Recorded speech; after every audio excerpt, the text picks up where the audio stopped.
Welcome to Temple Builders Carpentry. Temple Builders, we problem solvers. Temple Builder safety first. Okay, Temple Builders, today we're talking about electrical units of measurement. Now, a unit of measurement is a standardized quantity. Okay, now I'm not an electrician. However, I spent 2 years as an apprentice electrician and I respect the trade.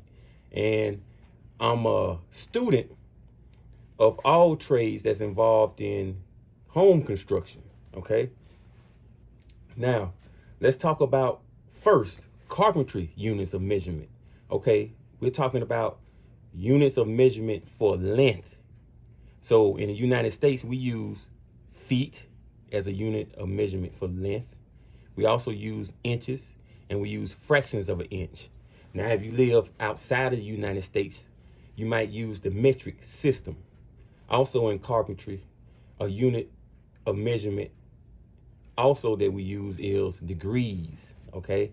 Degrees is a unit of measurement for angles. All right, let's look at our electrical unit of measurements, okay?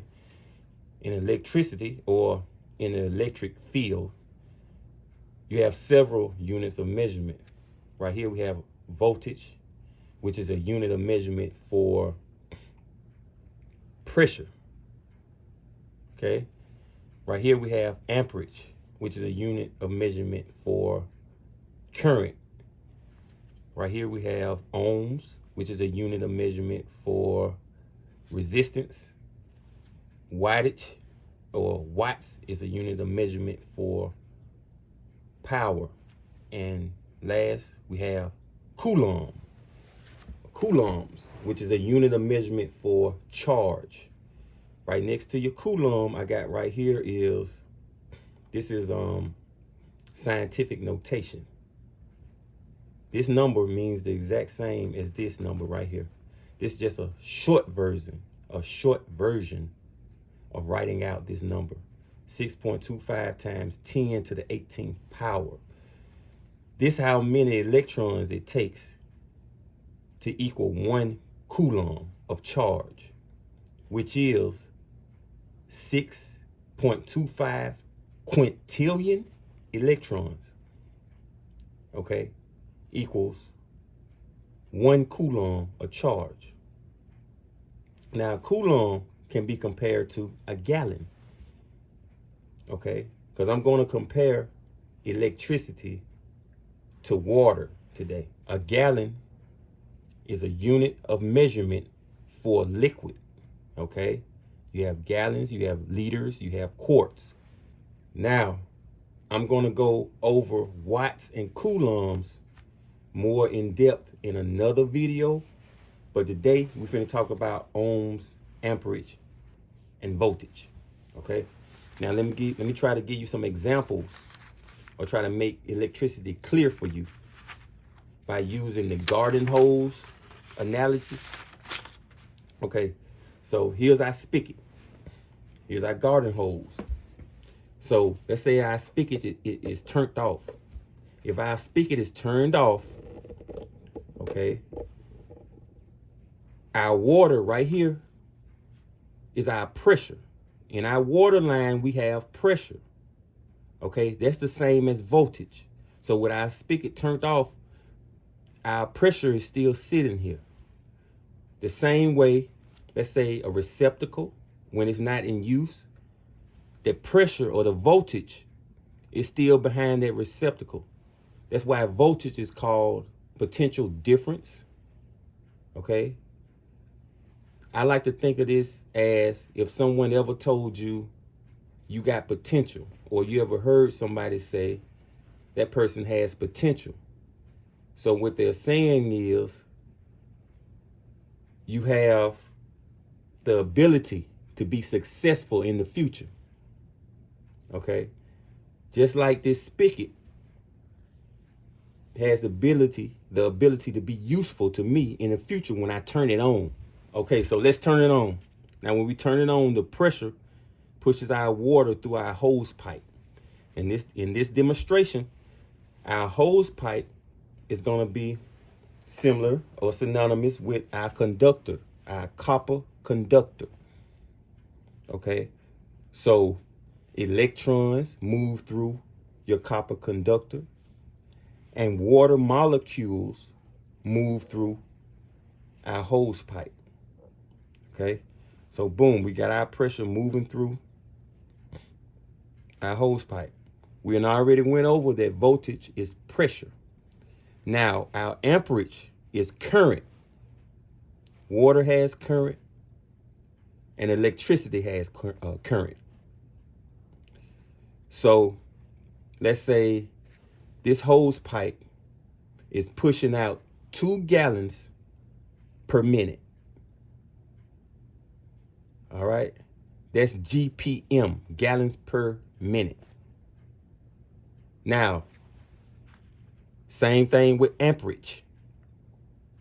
When your electron crosses a certain point, okay, and we know we need a certain amount of electrons, which is 6.25 quintillion electrons, to cross the end of this point to equal 1 coulomb. So once that number of electrons crosses this point, that's 1 amp. So amperage is current. Okay? I'm hoping this makes sense to you. Now, we finna go over ohms. Give you an example of what ohms is. Now, if you look here, our spigot is running. Our spigot is on. Okay, now look at this example. We got our spigot turned on. Okay, our pressure is pushing our water molecules through our hose, or the voltage is pushing our electrons through our conductor. Now, as we get right here, you see this hand in our hose? This hand has kinked the hose up to prevent the water from coming out the end. This is what ohms is. This is your resistance. So me kinking the hose up is giving a resistance to the flow. So for example, in an electrical circuit, a simple circuit, your resistance would be, let's say a light circuit where you got a switch on a light. Your resistance would be your light bulb. Okay. So we got ohms as your resistance. We have voltage as your pressure. So your pressure pushes your water through your pipe, just like voltage pushes your electrons through your conductor. Okay, let's say copper wire. Now we know that the water company has water pumps that give our water system this pressure. Let's keep on going. As our water flows through our pipe, or our hose pipe, or our conductor, once it crosses this point, once our water begins to come out, we can measure our water. Let's say gallons. We can do gallons per minute, or we can do gallons per second. And like I said before, let's say that we got 2 gallons per minute coming out of this hose pipe. Now, if we were to compare this to your electrical circuit, in order to have 1 amp, you need to have 1 coulomb per second coming out of this hose pipe or conductor, which we seen before on my first page. 1 coulomb, a charge, is 6.25 quintillion electrons.